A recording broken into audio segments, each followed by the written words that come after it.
लो लसो लसो लसो लसो नमस्कार जय मसी सबैजनालाई। ल हो 11 गतेदेखि निरन्तर परेको जरी है एकदमै धरो परिरहेको छ। मान्छेहरूको किसानहरूको बिजोक अवस्था हेर्नु, धान काट्यो भित्राउन सकेको छैन, टिपुम पानी पानी के गर्ने होला। यो मौसमले पनि कति नेपालीलाई पेलेको हो। साँच्ची नै इन्डियाले पेल्ने, चाइनाले पेल्ने। अब यो त फेरि लास्टमा चाहिँ आकाशले पनि नेपाली किसानहरूलाई चाहिँ पेलिरहेको छ है।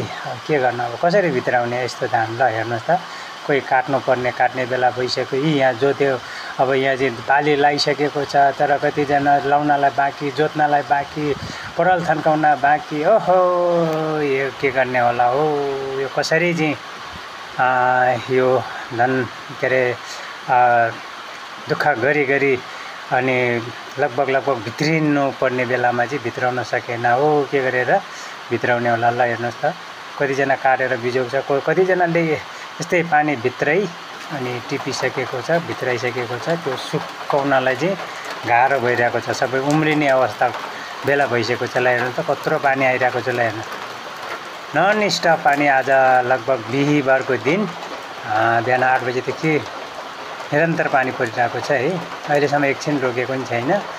के गर्नु, गाह्रो छ हो। ल हेर्नुहोस् त, यहाँ धान काटेर राखेको। अब 19 गतेसम्म चाहिँ पानी पर्छ भन्छन्, आज बल्ल 13 गते भएको छ। के गर्ने होला हो। ल बर्बाद।